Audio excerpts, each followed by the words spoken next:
Willie D Live. What's up, family? If it's your first time checking out the show, let me know what city, what state you're coming in from. If you're outside of the U.S., let me know what country you're representing. Family, I need you to smash up the likes, smash up the likes, smash up the likes. Also, if you have not done so already, after you subscribe on YouTube, there's a little bell next to your subscribe button. Go ahead and click that thing right now so you can get your notifications each time I drop a new video like this. That way you'll be in the loop.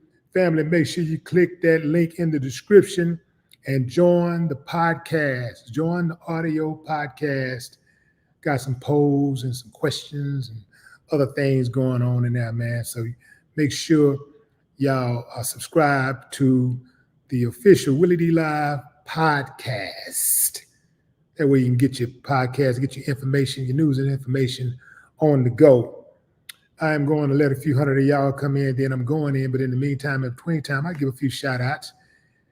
Let's see. Sean Lunatic is in the building.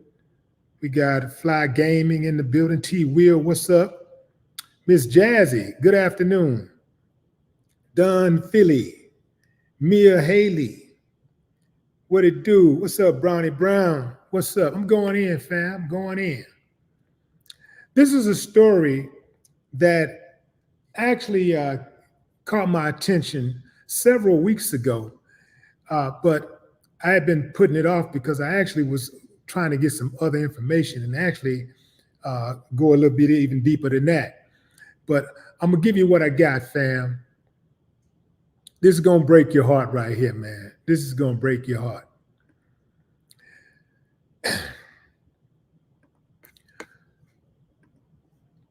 On July 21st, 2023, Agolia Moore was already in bed when the chaplain at the Limestone Correctional Facility in Harvest called to inform her that her youngest son, Kelvin Moore, had died from fentanyl overdose.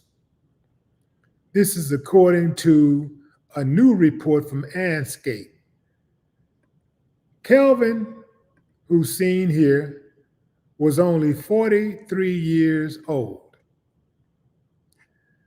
His mother was devastated by the news.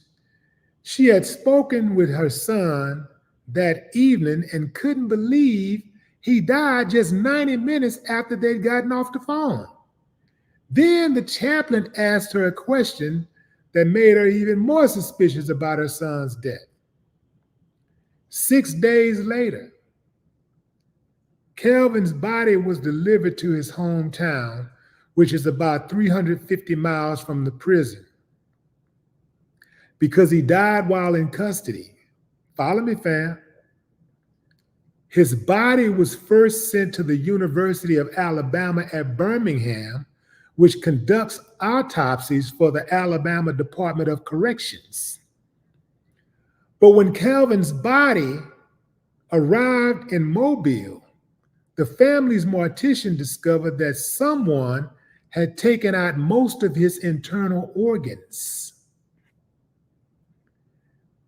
Birmingham civil rights attorney Lauren Farano is investigating the case of Kelvin's missing organs. And it's important that we shout out these social justice advocates, the people who are out there trying to get some justice, civil rights activists.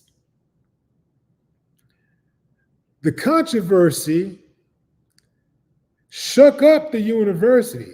This is a medical school, a cherished Alabama institution, which reportedly has been doing autopsies for the state's prison system since 2006. Can anybody say systematic abuse? UAB, according to Lauren, has been taking the organs of incarcerated people without family consent for years now. And they have a handful of families that have come forward who discovered that their loved ones were returned without organs. Family, and I'm not just talking about Black people. If you were an inmate at a correctional facility in Alabama and you died while in custody and your body was shipped to the University of Alabama at Birmingham, there's a chance, a good chance, that your body arrived light on organs. So many of these cases, according to Kelvin's family attorney, went unnoticed because the families don't typically think they need to do a second autopsy. Many of them can't afford it, even if they wanted to. Alabama has had one of the deadliest prisons in the nation for years. Kelvin, check this out, fam. Kelvin was one of 337 inmates to die behind the walls of the state's notorious unsafe draconian correctional facilities from October 22, 2022 to October 2023. According to the Department of Corrections, per ANSCAPE reporting, Kelvin had been incarcerated since 1999 on 2 counts of attempted murder, among other felonies. During the reporting of this story, ANSCAPE interviewed 2 of the university's former medical students. And guess what they discovered, family? They discovered that the hospital school personnel were retaining some inmate organs without family consent in 2018. The former university students interviewed by ANSCAPE, who asked not to be named for fear it could harm their careers, said their complaints about the university using cadaver organs without consent led to an ethics committee hearing on the issue in September 2018. The former students said school administrators told them they had permission to harvest prisoners' organs because they had a sign-off from wardens in the facilities where the inmates died. So why would the wardens in these various facilities in Alabama sign off on the removal of organs from inmates to the university? Why would they do that? Let me say there's 2 reasons why people in authority do unethical things. 1, for money. 2, because they're just evil. In July 2021, a bill signed by Alabama Governor Kay Ivey went into effect designed to prevent forensic personnel from retaining organs after autopsies without permission from next of kin. That bill was very, very clear. A medical examiner may not take an organ without family consent. Point blank, period. End of discussion. So one of the people at the university released a statement saying that we only conduct autopsies with consent or authorization. Now, see, this should go beyond the prison. See, the university get to wash their hands. They get to do whatever they want. And they get to wash their hands and just blame it on the prisons.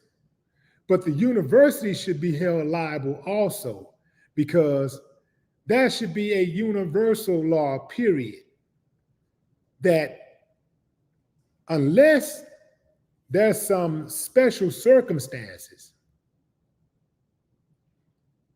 even without special circumstances. The family should have the right to authorize, the family and the family only should have the right to authorize the removal of organs. Fam, you can't just arbitrarily open someone up and take what you want out of their body. I mean, am I making sense? Let me say it again for the people in the back. You can't just arbitrarily open someone up and take organs out of their body,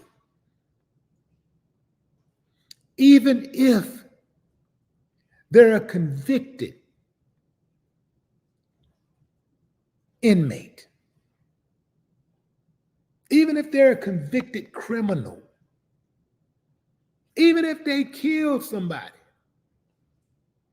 You can't just open people's bodies up and take their organs.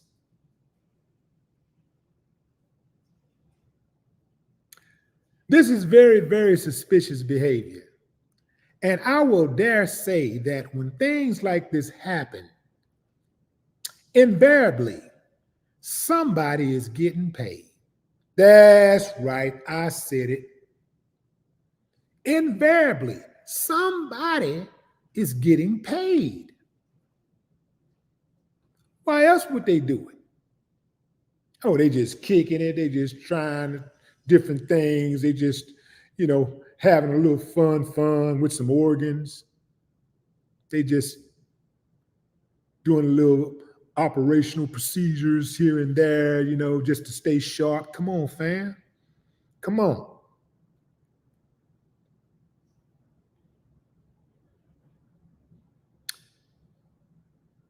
Everybody involved in this hustle should be imprisoned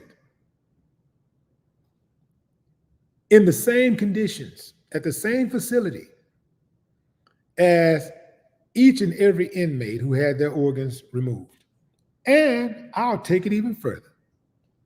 Get ass is the same sentence. That'll deter it. That'll slow it down. See, a lot of these people do what they do because there's no repercussions. And if there's no repercussions for bad behavior, there's no incentive to change bad behavior. So let's start with the university. Let's start with every person who's in charge at those universities who had those students taking those organs out of those bodies. Let's start there. And then let's go on down to the prison. And let's get these wardens, let's uproot these wardens and get them out of those positions. Because if they did that, imagine what else they're doing. Somebody who's capable, that's diabolical, fam. That's low to the floor. You can't go no more.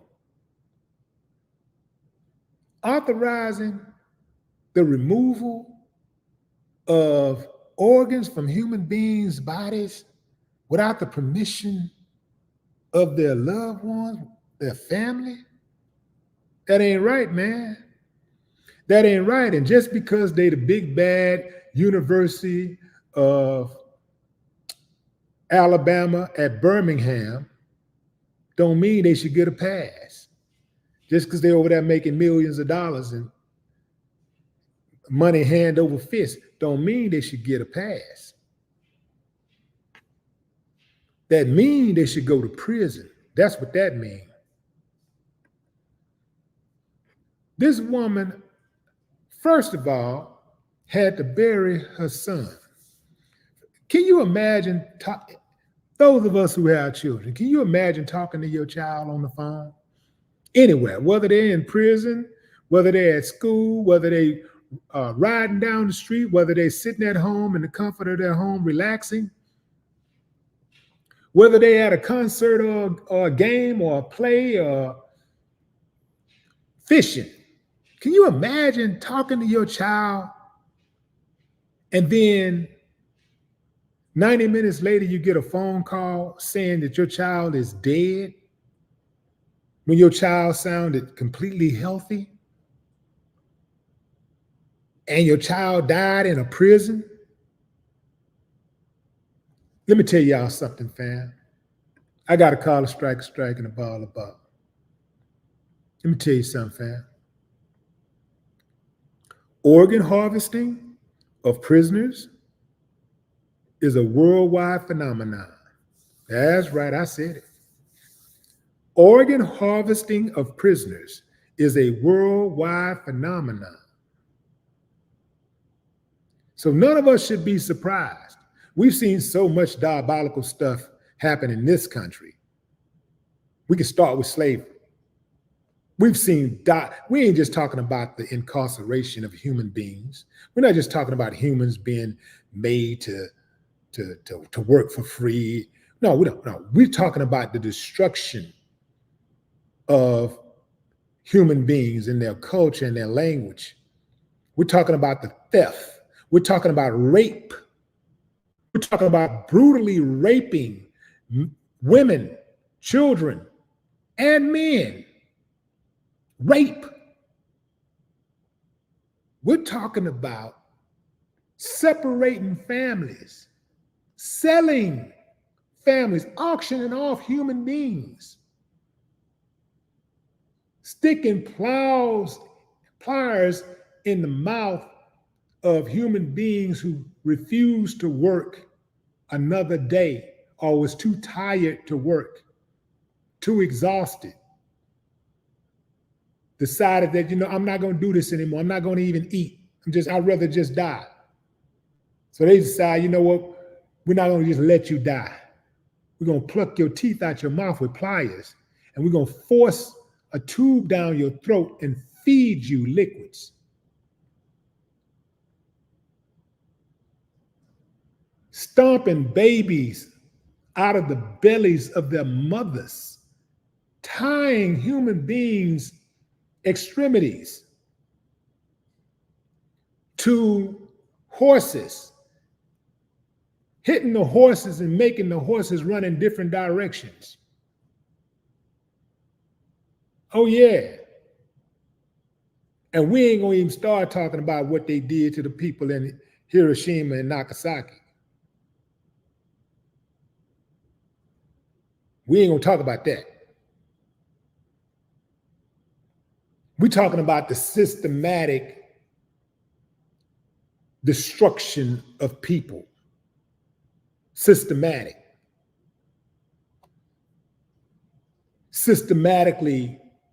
forcing families to separate in order to survive, systematically.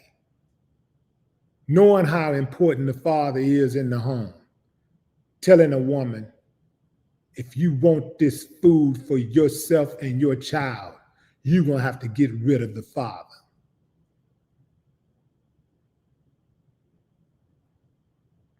Systematically undercutting education in the schools, diverting funds meant for underprivileged schools, underserved schools, and sending them to schools that already have an abundance of money. We're talking about targeting young children, putting them on medicine when they don't need to be on medicine, when they need therapy more than they need medicine, but just give them some medicine, alter their brains forever, make sure that they can only go so far in life. Making sure that we can deny them jobs. You know what? Here's a great idea. Let's take, even though it's working, we see that having vocational courses in schools work. But instead of having those vocational courses in schools, let's get rid of the vocational courses and force the youngsters to the streets, because they ain't gonna be able to get jobs because they ain't got no skills or they can't afford college. So what they gonna do? They're gonna turn to the streets, and when they turn to the streets, we got them. They're gonna fall for it. When they fall for it, we got them. As soon as they pick up that package, we got them. As soon as they pick up that gun, we got them. It's just a matter of time, but we got them.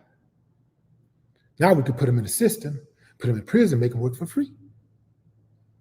And then we can control them. They'll never come up.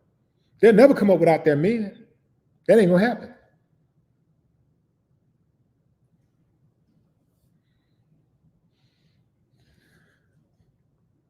Atrocity after atrocity. I'm talking about the government. Look, fam, we're talking about the government. Documented. It's documented, but they like to skirt around that. Documented that the U.S. government had a hand, actually was the hand that rocked the cradle for the drug trade in urban communities. Agents on the government payroll dropped the crack off in the neighborhoods, brought the guns in and said, now y'all have at it. And then when it gets, so they create chaos and then swoop in after it gets so bad that people want it to stop and they don't care what you do to make it stop. So what if a few people get accused? So what if a few people, innocent people, get their heads busted wide open? So what if a few innocent people get killed?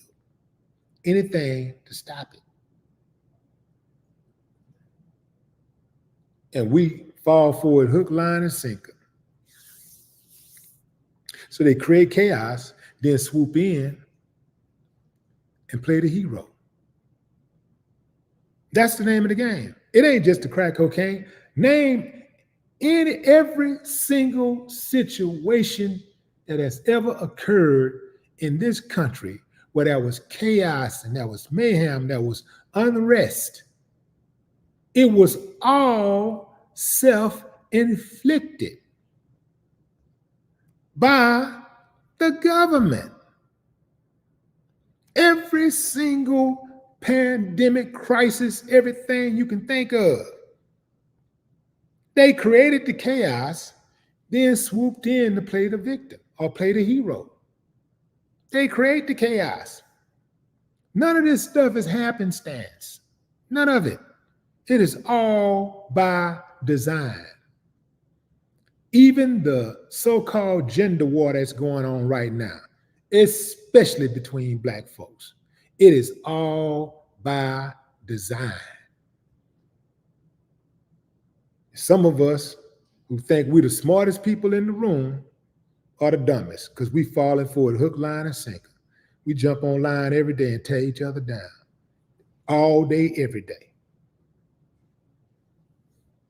You're not going to be able to win without your partner. Oh yeah, fam, this life thing is a team sport. You ain't going to be able to win without your partner.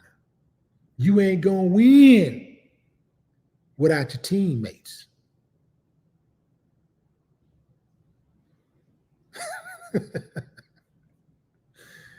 Ooh, man, these people are something else. Something else. This guy right here, this is Simon. This is Kelvin's brother. Man was heartbroken. He found out what happened to his brother, and he is leading the charge to get justice for his brother. This is cold game, fam. Cold, cold game. Going into the comments. What's up, Mia Haley, George Irvin, Gloria Brown,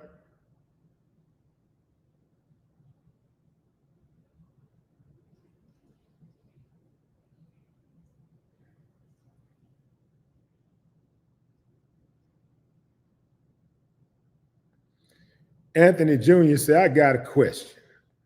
Why does it matter if someone uses all caps or not? Do it disrupt the feed? Does it upset you, and why? when you use all caps, it sound to me that translate into, it's like you're screaming, because that's what all caps are meant to be, uh, to express excitement, or to to um, to express that you're angry or you're excited. Just take the cap lock off, homie. Just take it off. Also, when you do all caps, even when you do the first letter, some people, when they type, the first letter is capitalized on every word. That's not easy to read.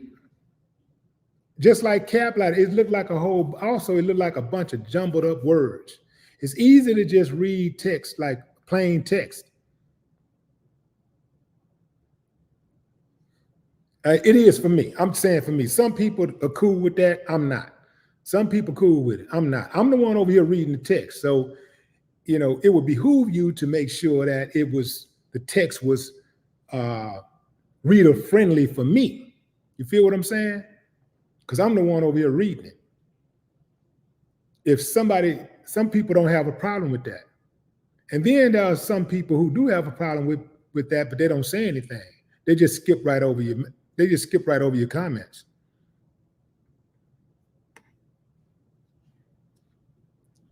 Colleen Townsend, what's up? What's up, Ricky Manor? Ricky said we need Trump back now. What Trump gonna do? What we need Trump for? Explain that, Ricky. Tell me right quick. What we need Trump for? Anthony Jr., what up? And don't tell me to replace Biden, because Biden ain't nobody. It don't take a lot to replace Biden, to get a better choice than Biden. So the trip part about it is that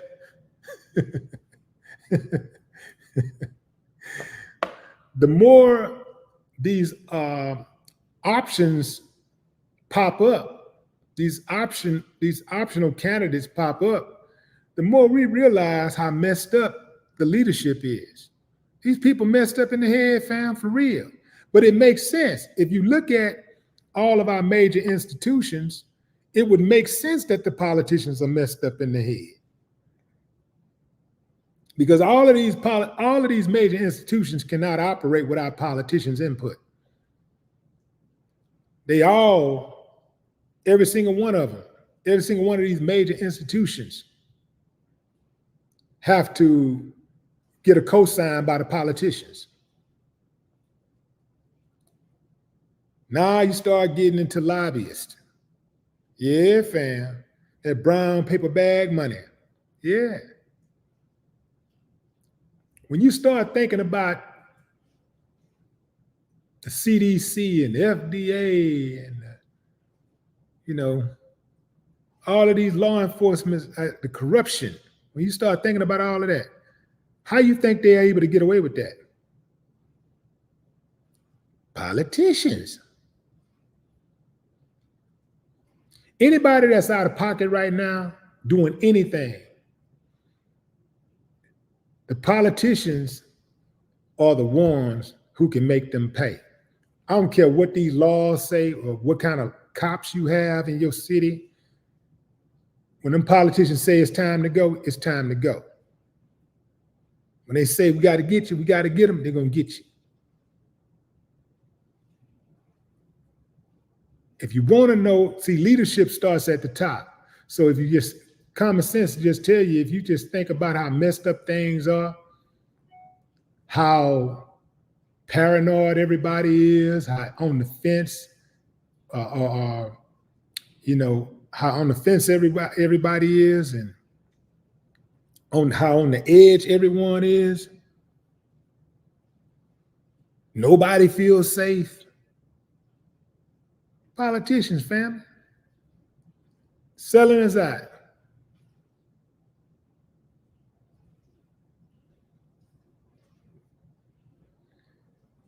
Did I ever get Explanation for Trump? Did I ever get an explanation for Trump? Like what Trump gonna do? Tell me what Trump gonna do. Don't tell me to replace Biden, because that ain't enough. Anybody can do that. What is Trump gonna do to make the country better? Explain that to me. Like, I ain't saying to make you better. Not for you. What is he gonna do for the people? What is he gonna do to unify the people? What is he going to do to make sure that people have a better quality of life today than they had yesterday? What is he gonna do specifically? Some of y'all just be talking about money. Well, I made more money. I made more money. What use is it if you're making money, but you can't afford health care? Yeah, you get enough to get by, but your health care is so damn high, you can't afford it. Or you're always stressed out because the country is in a perpetual state of conflict. So you can't enjoy it. You really can't enjoy it. So what difference does it make if you're getting all this money, but your energy is off and the stress kills you? You check out of here early. But I guess some people don't care, because I do know guys out there who go out and hit licks and they just want to have one big night of having fun, and they want to be able to take the pictures and video and post online and show people they got it. And they don't care if they got it tomorrow or not. They're just glad they got it right now. So there are a lot of people out there like that. So if you're one of those type of people, I got you. I understand. But if you're playing long ball, then you gotta want something more. I mean, that's just, what I'm thinking.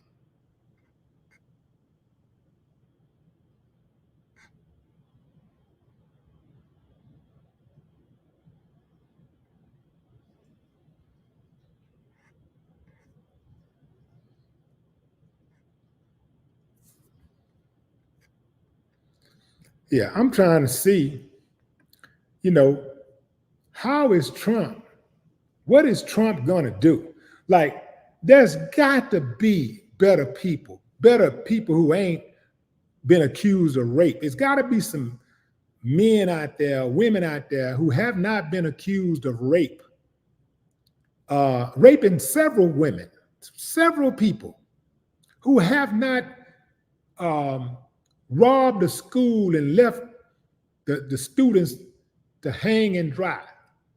There's got to be somebody out there who have not had multiple bankruptcies and left their business partners out to dry. There's got to be somebody out there who don't mind holding the police accountable when they're wrong. Like, it's cool to support the police if the police are actually serving and protecting, not patrolling and controlling and killing folks.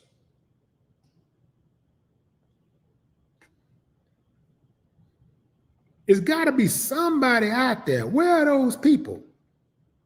I know they exist. Where are they? Why is that all we get is Biden and Trump? Why is it that all we get is a dude who says he can go kill somebody and wouldn't even get in trouble? Who thinks like that? Who would, even if they thought like that, who would say something like that to the American people?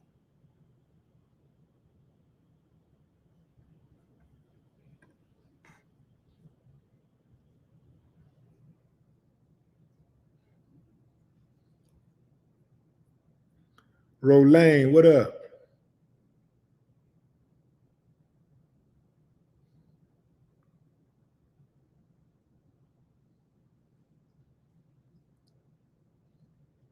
Kimberly Love.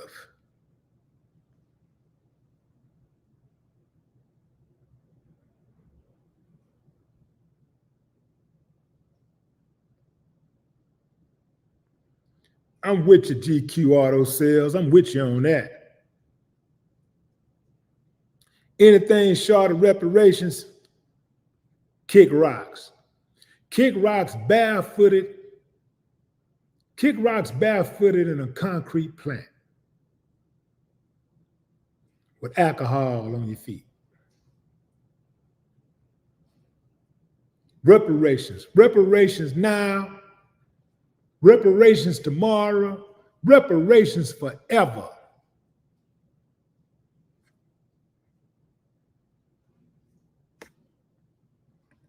What they so scared of, family? They put money out there for everything else. What are they so scared of? How does reparations hurt them any more than any of these stimulus packages they've been putting out there hurt them? How does reparations hurt them?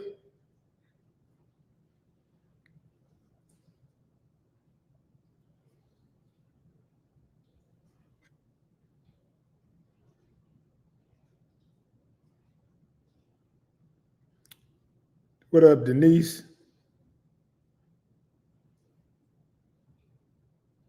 $1 Million Minds. Staples.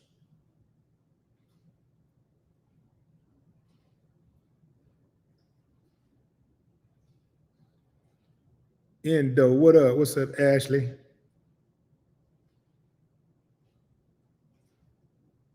Is that Basic? Basic. J Blue, what up? T Hall.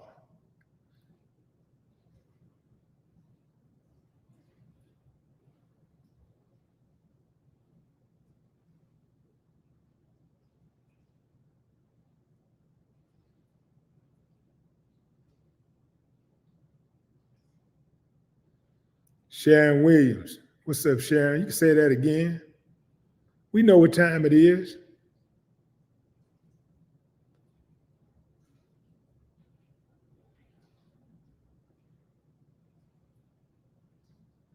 They got some people that say, well, you know, we don't need no reparations because if we get reparations, man, them niggas is going to be out there spending money. They're going to get the money right back. And is there money? Ain't nobody telling you how to spend your money. You go out there and get your money right now. Any money that you got, that's yours. Ain't nobody telling you how to spend your money. Why are so many people worried about how black people spending their money or how black people going to spend their money? The black people who are going to take that money and turn it into business opportunities and generational wealth are going to do that anyway. The ones who not are not. They don't need reparation. They can go win the lottery right now. They're going to blow it. Ain't nobody telling people stop winning. Ain't nobody telling people stop selling black folks the lottery tickets. People win the lottery all the time and go broke. Ain't nobody saying nothing about that.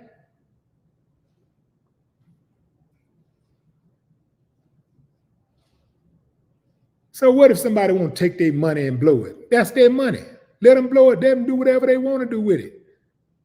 Now, what they scared of is that they know a good deal of black people ain't going to blow it. A good deal of black people going to use that money as a real stimulus package to come up on some generational wealth. And not just even generational wealth, just come up, period. Just having an opportunity to buy a house, actually own a house, got enough money at one time to put down a nice, big, sizable deposit on a house. Get a chance to own a house, start a business. You know, if you want to do the college thing, send the kids to college. You want to start whatever. You want to start a business, want to start something, man. That money is a big deal. Having that money to give you a jump start, a kick start is a big deal. It's just like the people who who have children and they never have an opportunity to actually put money into their kids' hands to fund their dreams. They can give them game and make sure they go to good schools and try to give them good advice and stuff like that. But if their kid want to start a business, they got to go begging the banks and trying to go find a partner. But what if your kid wanted to start a business? Your kid actually went and got themselves educated and went and wanted to start their own business, and now it take $100,000 to get it started, and they can go right to mom and daddy and get it, because mom and daddy finally got that check, that long overdue delinquent check. What if it costs $25,000, $50,000? Most people ain't gonna see them kind of numbers in their lifetime at once. Most people ain't gonna get their hands on $25,000 at one time. But now they got it. Imagine what could happen. That's what they scared of. Everything else is just excuses, because they ain't got no problem cashing them stimulus checks. They ain't got no problem cashing them welfare checks. They ain't got no problem getting them tax breaks. Yeah, those tax breaks is a part of is an extension of reparations. That's a form of reparations. When you getting tax breaks, imagine a company that makes millions of dollars and they only pay tens of thousands of dollars in taxes or a few $100s in taxes. They saving millions. Those are reparations. That's a form of reparations. Now, what they done to them, I don't know. They can, but I'm sure they can find something. They can make up something and say, we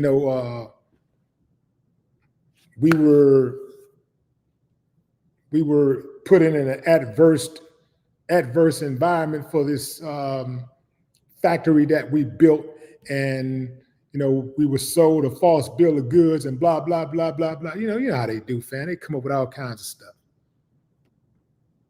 to get that money. They ain't got no problem getting that money. They ain't got no problem getting that free stuff. They just don't want nobody else to get it. And reparations ain't free. Reparations was worked for. That's old. That's due. That ain't free.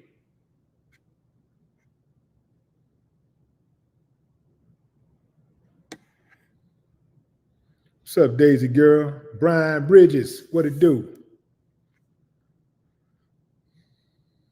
All right, fam.